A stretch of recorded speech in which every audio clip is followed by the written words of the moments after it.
औज़ुबिल्लाहिमिनश्शैतानिर्रजीम बिस्मिल्लाहिर्रहमानिर्रहीम अस्सलामु अलैकुम वरहमतुल्लाहि वबरकातुहू। नाज़रीन इकराम, मैं हूँ फैसल सैयद। आप मेरा यूट्यूब चैनल देख रहे हैं। उम्मीद करता हूँ आप जहाँ भी होंगे रब ताला के पनाह में आफियत से होंगे। नाज़रीन, जो में यकजहती कश्मीर, आज आम तातील थी।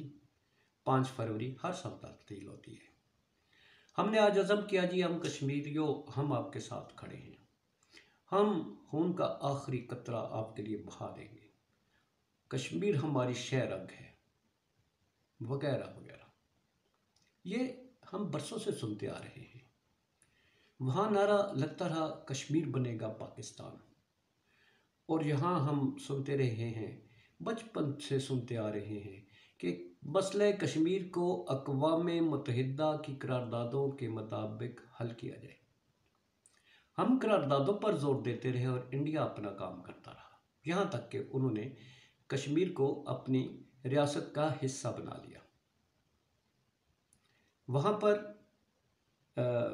इमरान खान साहब के दौर में लॉकडाउन किया जाता है, मुकम्मल लॉकडाउन होता है।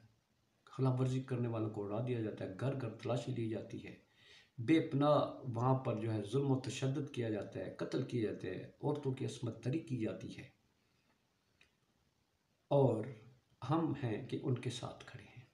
इमरान खान साहब का वाहिद दौर है शायद जो हमारी यादाश्त में है कि जिसने इसी जो उनका लॉकडाउन था उसकी एक भरपूर मुखालफत की, अक़वाम मुत्तहिदा में खड़े होकर उनके ख़िलाफ़ एक भरपूर आवाज़ उठाई। ना सिर्फ आवाज़ उठाई बल्कि इंडिया के साथ ताल्लुकात को इस शर्त के साथ मरबूत कर दिया कि जब तक आप हमारा मसला कश्मीर जो है वो हल नहीं होता। मसला कश्मीर हल होने का मतलब ये कि कश्मीर को वापस उसका स्टेटस नहीं दिया जाता मकबूजा कश्मीर का, उस वक्त तक हमारे ताल्लुकात बहाल नहीं हो सकते। इसके अलावा पीपल्स पार्टी की मल्टी टाइम्स जो है गवर्नमेंट रही है, नून लीग की मल्टी टाइम्स गवर्नमेंट रही है। आप बता दीजिएगा कि कितने सारे इस पे कोशिशें हुई हैं कश्मीर के लिए, कश्मीर की आज़ादी के लिए, कश्मीर के जो जहद जो है उसके लिए हमने प्रैक्टिकल क्या किया। बयानात, सिर्फ बयानात कि हम आपके साथ खड़े हैं, वो हमारे साथ खड़े रहने को ही बेचारे अब तो वो भूल गए होंगे, जैसा कि हम भूल चुके हैं। ये अब सियासी बयानात की हद तक ही मसला कश्मीर रह गया है। मसला कश्मीर कोई मसला ही नहीं रहा। अगर मसला होता तो नरेंद्र मोदी जो है वो जब नवाज शरीफ साहब के घर तशरीफ़ लाते हैं तो वो उस नरेंद्र मोदी जो कश्मीरियों का कातिल है, जो कश्मीर पर मजालम डाल रहा है, उसको फुल प्रोटोकॉल के साथ जब वेलकम किया जाता है तो क्या उसके साथ नवाज शरीफ साहब ने मसला कश्मीर की बात की होगी, कश्मीर पे मजालम बंद करने की बात की होगी, कश्मीरियों की वहाँ जो माँ बहनों की असमत दरी की जाती है क्या उसकी मुखालफत की होगी, क्या कश्मीर के मसले पर कोई आवाज़ उठाई होगी? नहीं। ये तो कारोबारी दोस्तियां हैं, कारोबारी ताल्लुक है। ऐसे में कश्मीर कहाँ? कश्मीर के बारे में बात करना तो कारोबारी मामलात पर ज़र्ब लगाने वाली बात है। कश्मीर पे बात करके तो अपने कारोबार पर एक कदगन लगाने वाली बात है। तो इसलिए कश्मीर का तो सवाल ही पैदा नहीं होता। इसके माजी में चले जाए तो माजी में कब कश्मीर के लिए कोशिश हुई? सिर्फ स्वाय नारों के। बिलावल भुट्टो साहब जो है उनका आज बयान आया था कि हम कश्मीर की आज़ादी तक चैन से नहीं बैठेंगे। उन्होंने बयान दिया होगा किसी को, यार ये बयान लगा दो, आज कश्मीर डे है। इसके हवाले से कश्मीर कमेटी जो हमारी बनी रही है, मौलाना फजल रहमान साहब कश्मीर कमेटी के अरसा दराज तक जो है वो उसके चेयरमैन रहे हैं। उन्होंने क्या किया?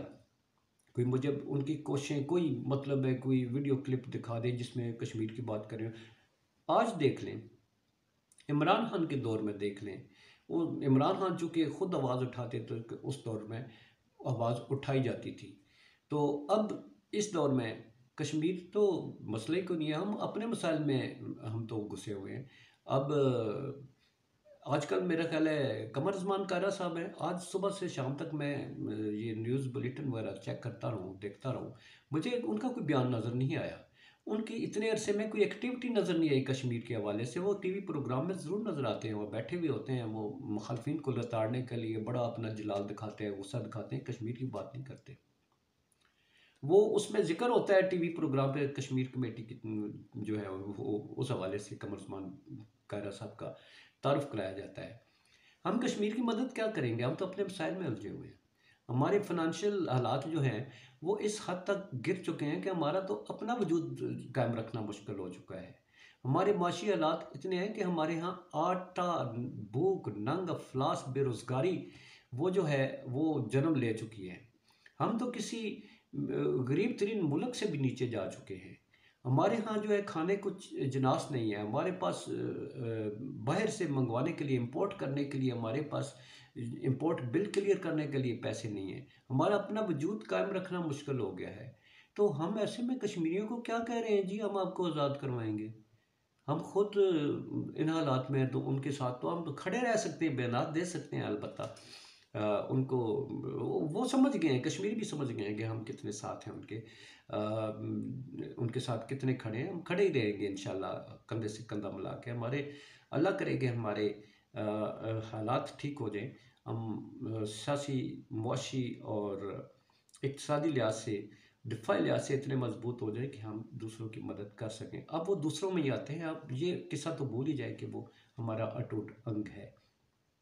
تو البتہ ہم کشمیریوں کے خواب ہمارے وہ ضرور دیکھتے ہوں گے کہ پاکستان ہماری مدد کو آئے گا اور وہ اپنی لاشیں جو ہیں پاکستانی پرچموں میں لپیٹ لپیٹ کر وہ اپنی شہادتیں دیتے رہیں گے. اور ہم ہیں کہ ہم اپنے پاکستان کی بقا کے لیے شاید خواب خرگوش میں ہیں. ہمیں اپنی آزادی کی قدر نہیں ہے. ان سے پوچھئے جن پر مظالم ڈھائے جا رہے ہیں. دعا دیجئے پاک فوج کو کہ جس نے پاکستان کی سرحدوں کو محفوظ رکھا ہوا ہے، ورنہ ہمارے حالات بھی جو ہے کشمیریوں سے بھی زیادہ بدتر ہوں. ہم میں تو وہ جذبہ بھی نہیں ہے شاید کہ جس میں ہم تو کھائے پیے بغیر سو نہیں سکتے، ہم قربانی نہیں دے سکتے. تو وہ سلام ہے اس کشمیری قوم کو کہ جو اب بھی آزادی کی جنگ لڑتے ہیں اور پاکستانی پرچموں میں اپنی جو ہے جانیں وہ نذرانہ پیش کرتے ہیں اور اس میں لپیٹ کر انہیں دفن کیا جاتا ہے. قدر کیجئے پاکستان کی، پاکستان فوج کی کہ جس نے ہمارے وجود کو قائم رکھنے میں، ایک اللہ نے وہ وجود قائم رکھا ہے اور دوسرا پاک فوج نے. اسی کے ساتھ اجازت چاہوں گا. پاکستان زندہ باد، پاک افواج پائندہ باد.